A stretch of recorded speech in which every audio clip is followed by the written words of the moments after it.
Hello friends, welcome to my channel. आज हम करेंगे IC38 नया सिलेबस हिंदी अध्याय नंबर 11, जिसका नाम है स्वास्थ्य बीमा दस्तावेज। पहले जान लेते हैं कि अध्याय नंबर 20 का जो बोनस प्रश्न था उसका उत्तर क्या है। तो देखिए, प्रश्न था वर्तमान में भारत में कितनी स्वास्थ्य बीमा कंपनियां हैं। तो इसका जो सही उत्तर है वो है 28। तो ऑप्शन सी जो है ये सही उत्तर है। चलिए, तो आज हमारा जो चैप्टर रहेगा ना ये है स्वास्थ्य बीमा दस्तावेज। देखिए, जैसे हमने ना जीवन बीमा में जो अलग अलग दस्तावेजों के बारे में बात की थी, प्रोस्पेक्टस, प्रस्ताव प्रपत्र, फिर पॉलिसी डॉक्यूमेंट, है ना।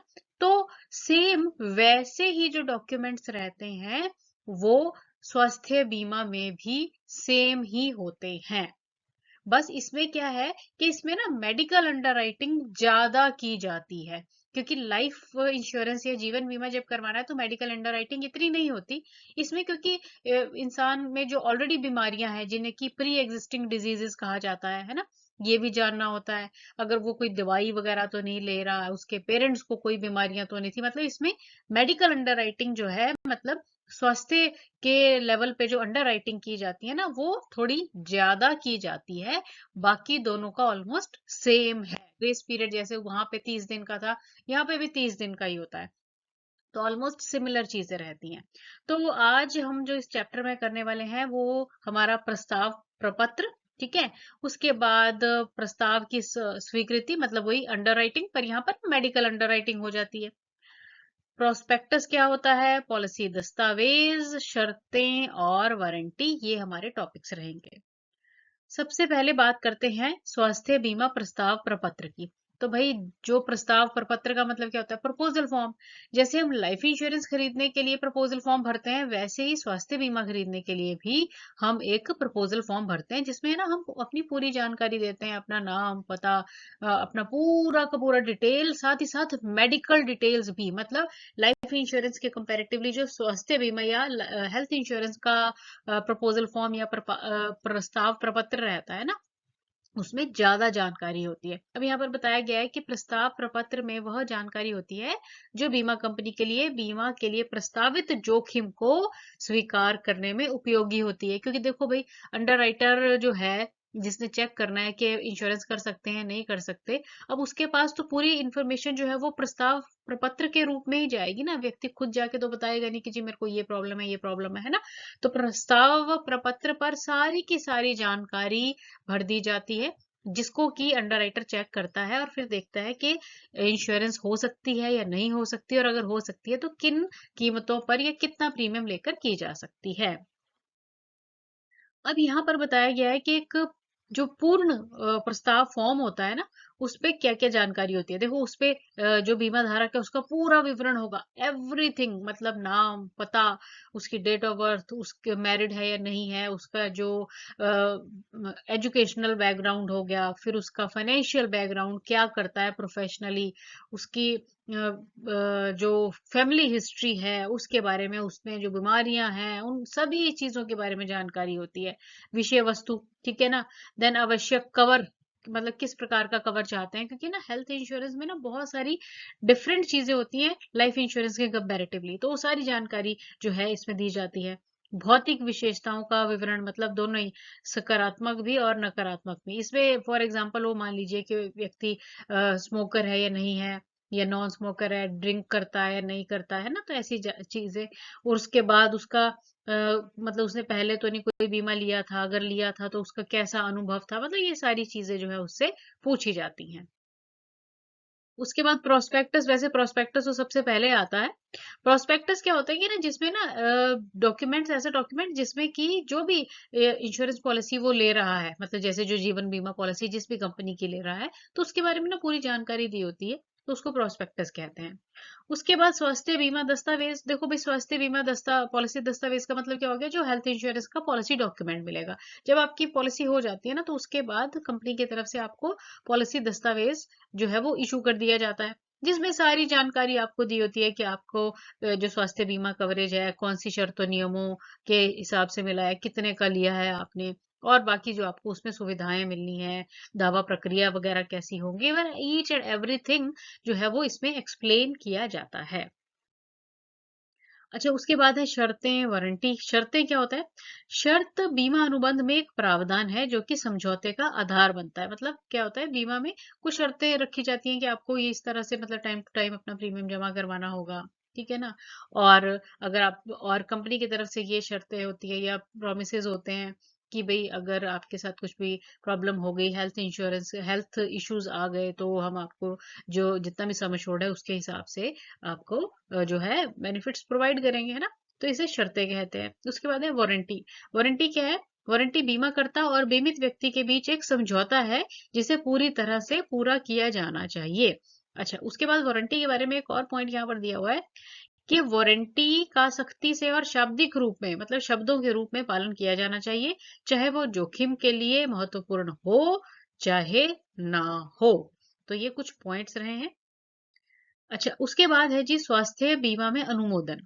देखो, अनुमोदन को ना इंग्लिश में एंडोर्समेंट कहते हैं। इसका मतलब क्या है कि ना, जैसे हम अपनी पॉलिसी में कुछ चेंजेस करवाना चाहते हैं। मान लो जैसे आप पहले एक एड्रेस पर रह रहे थे, उसके बाद आपने चेंज कर लिया, तो कुछ ट्रांसफर हो जाती है, कई बार घर चेंज कर लेते हैं, तो क्या हो गया, एड्रेस वगैरह चेंज करवाना है ना।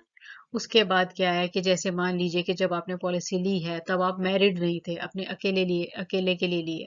उसके बाद आपकी शादी हो जाती है तो आपने अपनी वाइफ को भी ऐड करवा लिया, बच्चा हो जाता है उसको भी ऐड करवा लिया, है ना। तो ये सारी चीजें क्या है, ये आप अपनी पॉलिसी में अपग्रेडेशन करवाते रहते हैं, चेंजेस करवाते रहते हैं, ऐसे चेंजेस जो कि कंपनी अलाउ करती है, ठीक है। तो उसे क्या कहते हैं, बीमा में अनुमोदन कहते हैं, और इंग्लिश में से एंडोर्समेंट कहा जाता है। मतलब संशोधन भी आप कह सकते हैं, परिवर्तन कह सकते हैं। तो मतलब वही परिवर्तन पर किए जा सकते हैं जो कि कंपनी अलाउ करती है। चलिए, अब आ गए हैं प्रश्न जो कि अभ्यास के लिए आपको जरूरी रहेंगे। वारंटी के संबंध में नीचे दिए गए कथनों में से कौन सा सही है? तो देखिए, यहाँ पर कहा गया है कि वारंटी एक शर्त है जो कि पॉलिसी में बताए बिना ही निहित होती है। नहीं भाई, पॉलिसी में बतानी भी होती है ये, है ना। अच्छा, उसके बाद ये कहा गया है कि वारंटी पॉलिसी का दस्तावेज का हिस्सा होती है। ये तो बात बिल्कुल सही है। सी ऑप्शन कह रही है कि वारंटी हमेशा बीमा धारक को अलग से बताई जाती है, पॉलिसी दस्तावेज का हिस्सा नहीं हो सकती। वारंटी का उल्लंघन पर कोई दावा दे होगा। तो देखो भाई, इसमें सही जो ऑप्शन बैठ रही है ना, वो तो है ऑप्शन बी, कि जो वारंटी होती है ना, पॉलिसी दस्तावेज का हिस्सा होती है, पॉलिसी में लिखित रूप में ये दी जाती है। तो ऑप्शन बी जो है ये सही उत्तर आ जाएगा। नेक्स्ट आ गया जी प्रश्न, यदि पॉलिसी जारी करते समय पॉलिसी की कुछ शर्तें और नियमों को संशोधित करने की आवश्यकता होती है, तो यह डैश के माध्यम से संशोधन निर्धारित करके किया जाता है। तो आपको बताना है कि वो क्या है। तो देखिए, ऑप्शंस दी गई हैं, वारंटी, अनुमोदन, परिवर्तन और संशोधन संभव नहीं है।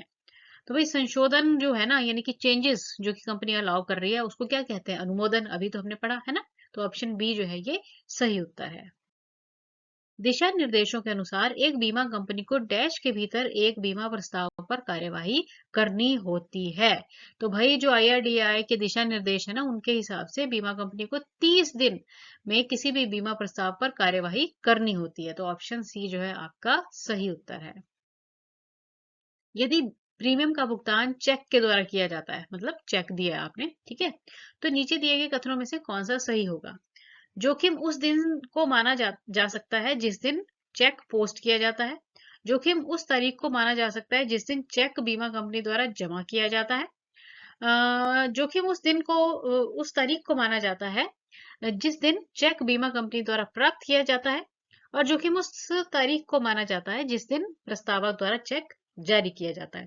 देखिए, इसका जो सही उत्तर है ना, वो ऑप्शन ए है, कि जिस दिन चेक पोस्ट कर दिया गया है ना, जो पॉलिसी होल्डर है उसके द्वारा, तो उस दिन से जोखिम को कंसीडर कर लिया जाता है। तो ऑप्शन ए जो है ये सही उत्तर आएगा।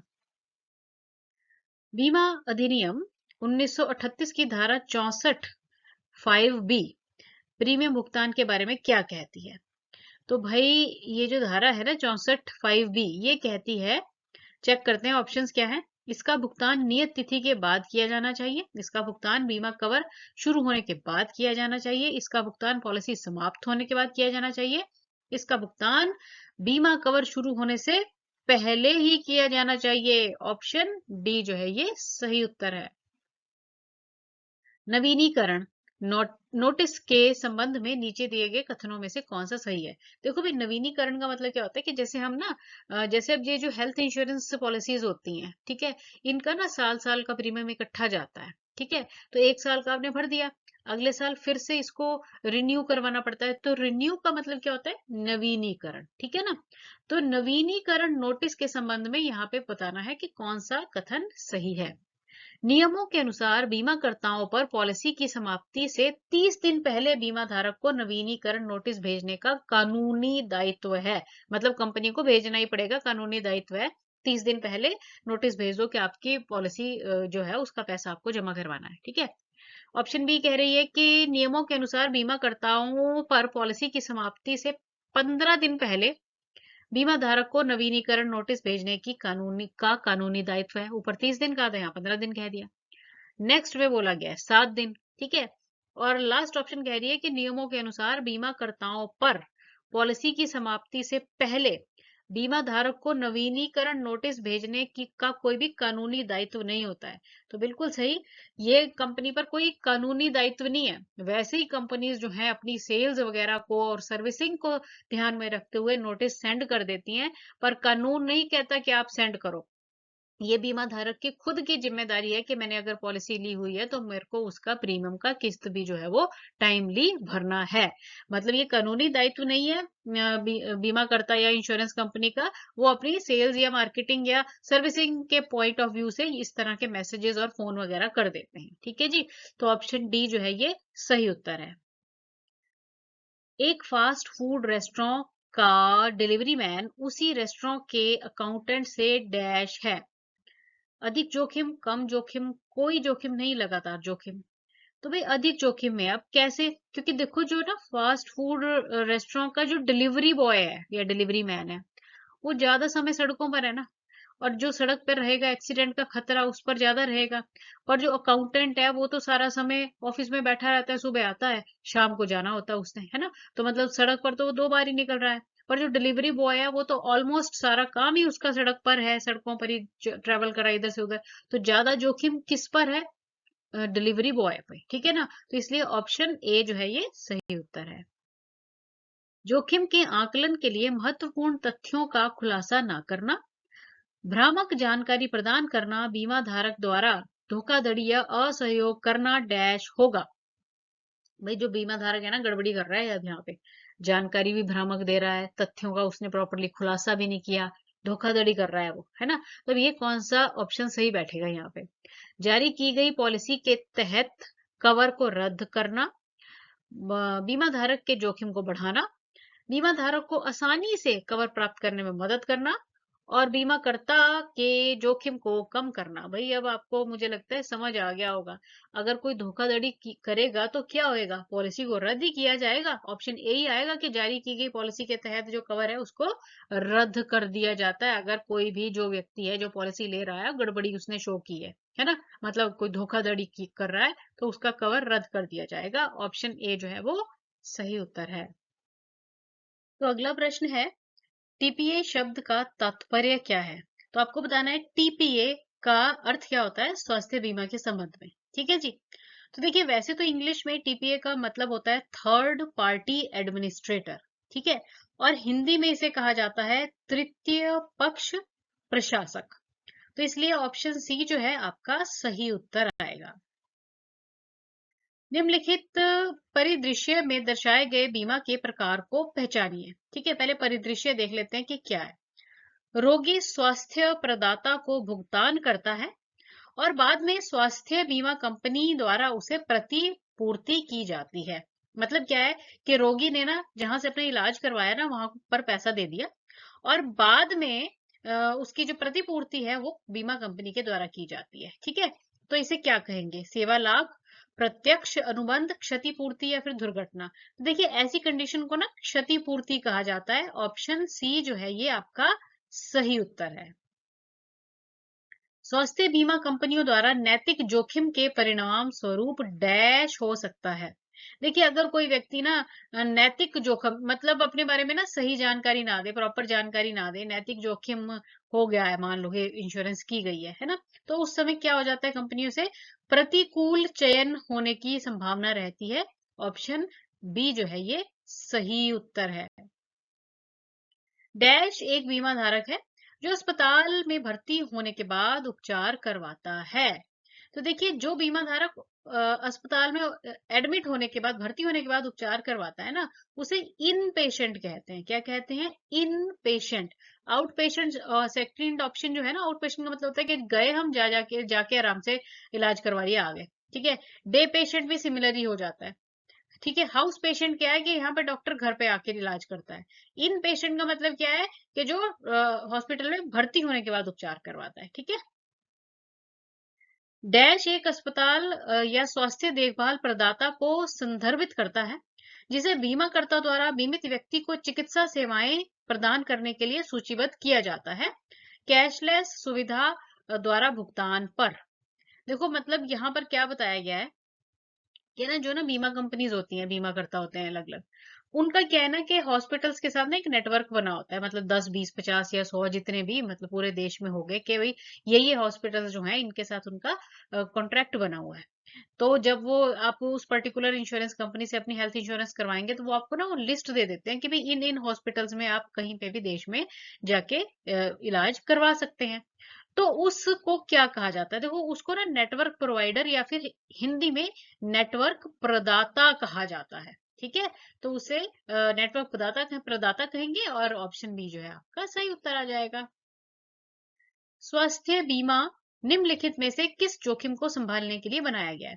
देखो भाई आपने ना एक तो ध्यान रखना है कि जो स्वास्थ्य बीमा होता है ना, वो ना रोगों की संख्या मतलब शरीर में जो रोग है ना, उनको संभालने के लिए ही बनाया जाता है। वही जोखिम है। मतलब जो रोग हैं शरीर के, उसी जोखिम को कंट्रोल करने के लिए, कवर करने के लिए स्वास्थ्य बीमा का मेन मोटिव होता है। जबकि जो लाइफ इंश्योरेंस है उसका किससे होता है? व्यक्ति जीवित रहेगा तो पैसा उसको मेच्योरिटी के रूप में मिलता है, पर अगर मर जाता है तो डेथ क्लेम के रूप में उसको नॉमिनी को मिल जाता है। पर जो हेल्थ इंश्योरेंस या स्वास्थ्य बीमा होता है ना, ये किस किस काम में हेल्प करता है कि अगर व्यक्ति को जीवित रहते हुए कोई बीमारी हो जाती है, ठीक है, तो उसके इलाज के लिए पैसा कई बीमारियों में बहुत ज्यादा लगता है, तो हेल्थ इंश्योरेंस अगर करवा लिया जाता है तो जो इलाज का खर्चा है वो फिर कंपनी उसको वहन करती है। ठीक है ना। तो स्वास्थ्य बीमा जो है ना वो बेसिकली रुग्णता, रुग्णता का मतलब क्या होता है? शरीर में रोगों की संख्या, उनको उस जोखिम को संभालने के लिए बनाया गया। अब बीमार व्यक्ति था, इलाज करवा रहा था, तो इलाज करवाते हुए जितना पैसा लगा वो इंश्योरेंस कंपनी ने दे दिया। अब मान लो कि वो व्यक्ति मर गया। अब अगर उसके घर वाले बोले कि जी अब भी पैसा दो, मरने का पैसा नहीं देंगे, जीने मरने का पैसा जो है वो जीवन बीमा देती है। स्वास्थ्य बीमा का काम सिर्फ क्या है? बीमारियों का, हॉस्पिटल में एडमिट हो गए, जो खर्चा आएगा उसका खर्चा जो है वो कंपनी दे देगी। ठीक है। तो स्वास्थ्य बीमा बनाया जाता है किस लिए? रुग्णता को हैंडल करने के लिए, मतलब रोगों की संख्या के लिए। ठीक है जी। तो ऑप्शन बी जो है ये सही उत्तर है। सार्वजनिक स्वास्थ्य क्षेत्र में शामिल है। आपको बताना है कि जो सार्वजनिक स्वास्थ्य क्षेत्र में इनमें से क्या क्या शामिल आएगा। ठीक है। आंगनवाड़ी कार्यकर्ता, प्रशिक्षित प्रसव परिचारिकाएं, आशा, भाई ये तो सारी जो है ये सार्वजनिक स्वास्थ्य क्षेत्र से रिलेटेड ही कार्यकर्ता हैं, है ना। तो ऑप्शन बी जो है डी सॉरी ऑप्शन डी जो है आपका सही उत्तर है। चलिए बोनस प्रश्न भी आ गया। प्रस्ताव बनाने के लिए उपयोग किए जाने वाले आवेदन दस्तावेज को आमतौर पर डैश के रूप में जाना जाता है। तो भाई अब आपको पता है प्रस्ताव बनाने के लिए जो पत्र यूज किया जा रहा है उसे क्या कहते हैं, पता है ना आप सभी को? तो जल्दी से मुझे इसका कमेंट करके बताइए सही जो उत्तर है, और वैसे नेक्स्ट चैप्टर में आपको इसका सही उत्तर मिल जाएगा। Thanks for watching the video and best of luck.